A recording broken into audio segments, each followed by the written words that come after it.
Right, so this video, I'm going to drive around my old stomping grounds. This is where I used to live. As a kid, I went to school around here. And from being 13 till leaving school, basically, I live around here. My best mate Shane's from around here as well.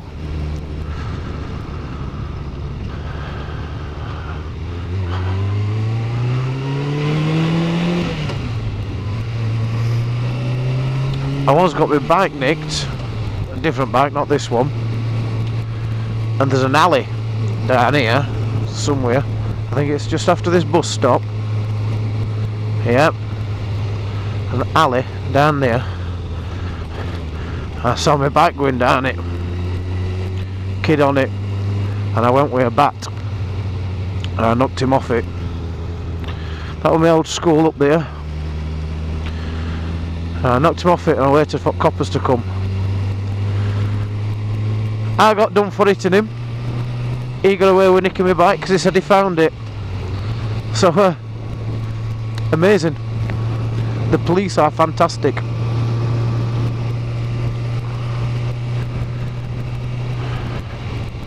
I don't know what it's like now, because Mexbury is now worse than Thurnscoe.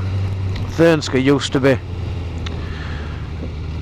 it used to be that place where you would say, do not stop your car, do not leave out. I'm going to drive down this street because this street was a lot different. This is where I used to live, and they basically raised it all to ground and they built brand new houses. And just here there was a guy and he refused to sell for ages. He was on a house on the street, everything else was knocked down. And he used to build Beetles, and he once got a Beetle bus and a normal Beetle, and he like spliced them together, so it was the proper bus, but it got the roof was an actual Beetle. Now this just here, that number 3, that would have been where my house was. I hope you enjoyed that little tour. One of my best mates at the time, called him Damien, and he lived here in this one. The pedo lived in that house. He ended up getting before like it became a big thing about finding pedos and stuff. You know, like one of the first big cases.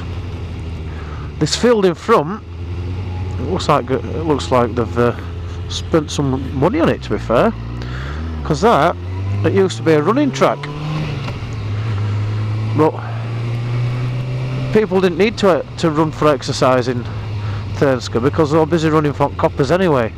It was that kind of town. It was horrible, horrible town.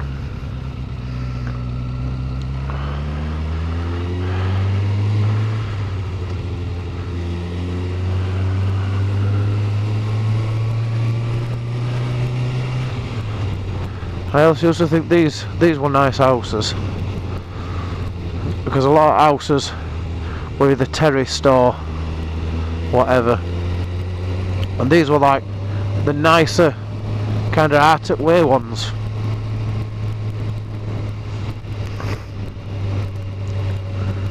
I had a friend who lived there, and she used to back when we were like 15, she'd order stuff from like Argos and that to be delivered, and she'd put a note saying leave it in bin or leave it in outhouse, and then claim it never came. And she'd either get 2 items, like, you know, because the one that didn't come, or they'd get a refund. So, oh, she was scamming. She was quite good at it, to be fair. So everything she bought, she either got 2 of, or got it for free in end. Dog track here.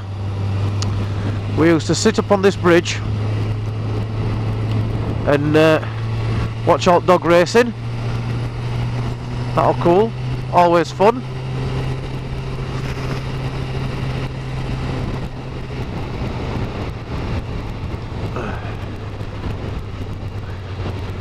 Now there's a lad I don't see him as much now. Still friends with him. But when we were at school, a kid called Andy. He lived. We're going to be passing his house in a minute.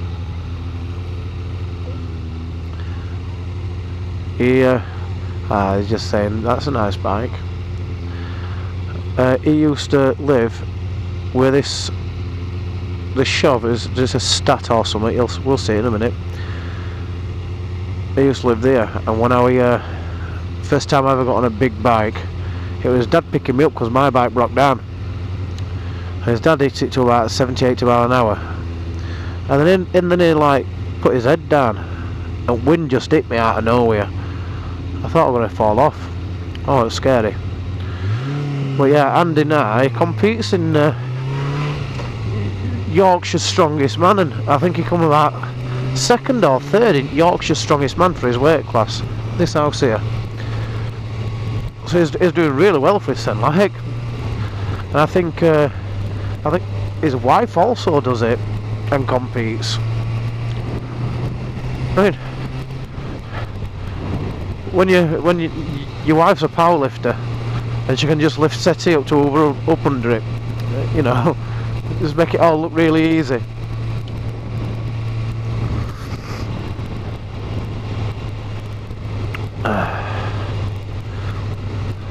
Oh, I'm going to pass somewhere in a minute. Oh, I'm working at this pub, and only a week ago, I think it was last weekend, and as I'm coming out at club and gets to this junction, which I'm going to get to in a minute, and as I'm pulling off it, I just skid and a crash. This kid absolutely off his head. I don't know if it was drink, I don't know if it was something else. It only just missed me, so obviously I got out of the car. He crashed into bollards, but Bollard was still under his car. You know, it was like his car was like on 2 wheels. So I get out to see if he's alright, and he looked absolutely wrecked. And he tried blaming me. He says, I skidded like that because I was trying not to crash into you.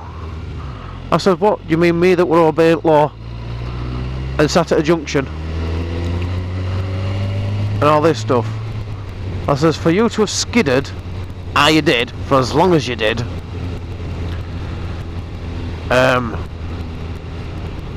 yeah, you were going way too fast. Just down here.